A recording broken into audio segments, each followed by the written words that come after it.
Hello, pastors. My name is Elder Tori St. Cyr. I'm an elder here at the Progress Village Seventh-day Adventist Church under the mentorship of Pastor Antoine Mells.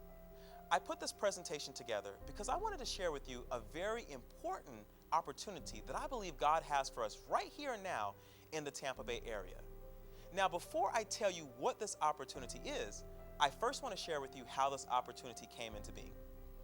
Several years ago, I discovered that I really didn't know why I was a Seventh-day Adventist.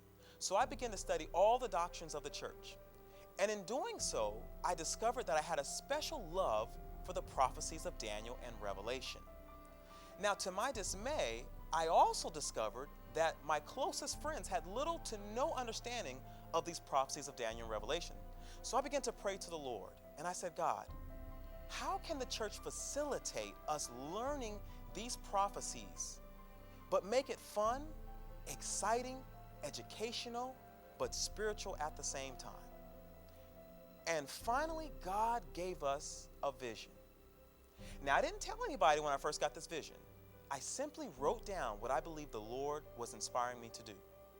It took me a whole year to write all this information down. And finally, I presented it to the church. Now, the first person that I spoke to about this was Sister Carlita Mells.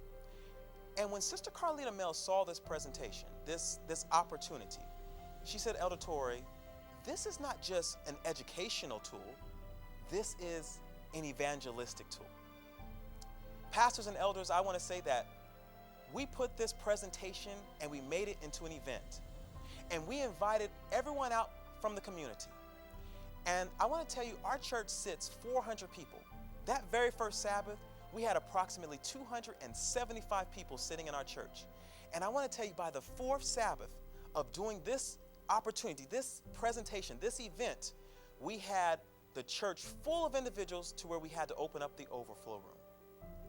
Now, by now, you're asking yourself, what is this opportunity that God has for us? What is this event that He has for us? Pastors, elders, are you sitting down? God has for us a play. Now, wait a minute.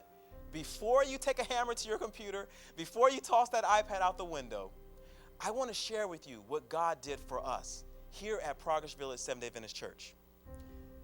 You see, this wasn't just a play. It was a living, breathing presentation of Daniel and Revelation, the three angels' message, and the great controversy, all packaged as a 4-part mini-series full of acting and commentary that left the individual wondering what was going to happen the very next week.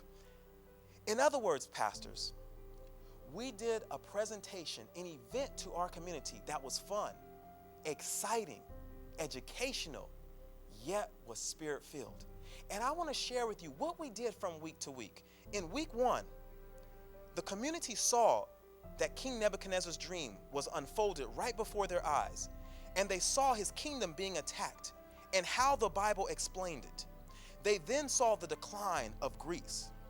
They then learned Daniel prophesied from the Bible the death of Christ, and we saw it unfold with our own eyes. In week 2, we learned who Constantine was and how idols came to be accepted in Christianity. Then we understood how the Sabbath came to be discarded for Sunday. We then understood the little horn power and how the Roman Catholic Church came into power. We then saw how Protestantism started. And then we saw how the deadly wound was received by the Pope. In week 3, we understood that all these wars and terrorist attacks that we are seeing are the fulfillment of Matthew, the 24th chapter. Then we were taught that it would get worse and crime would get out of control. And we also saw that in week 3 that the government would have to step in and do something about it. And then in our finale in week 4, we saw that the Pope would work with the American government and that eventually there would be a national Sunday law and people would not be able to buy or sell. We also witnessed the results of what would happen to those who went through these trials and tribulations and how most of the world would be deceived. But finally, we saw the reward of those that kept their eyes on the Lord. Elders, when all was said and done, we had 4 precious souls that took their stand for the Lord.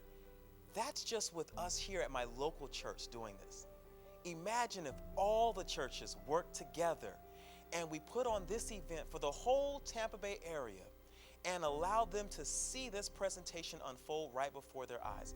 Imagine how many souls could be won to the gospel. Now, before I leave, I want to give you this small quotation from Spirit of Prophecy. She says, in the cities of today, where there is so much to attract and please, the people can be interested by no ordinary efforts. Ministers of God's appointment will find it necessary to put forth extraordinary efforts in order to arrest the attention of the multitudes. And when they succeed in bringing together a large number of people, they must bear messages of a character so out of the usual order that the people will be aroused and warned. They must make use of every means that can possibly be devised for causing the truth to stand out clearly and distinctly. She continues, let every worker in the master's vineyard study, plan, devise methods to reach the people where they are. That's Evangelism, page 122 and 123. And finally, brother, the Bible says, behold, how good and how pleasant it is for brethren to dwell together in unity. Pastors, elders, I'm asking you to unify with me and me with you. And in 2016, April of 2016, we're asking for us to evangelize the whole Tampa Bay area and that they understand these prophecies of Daniel and Revelation. God bless.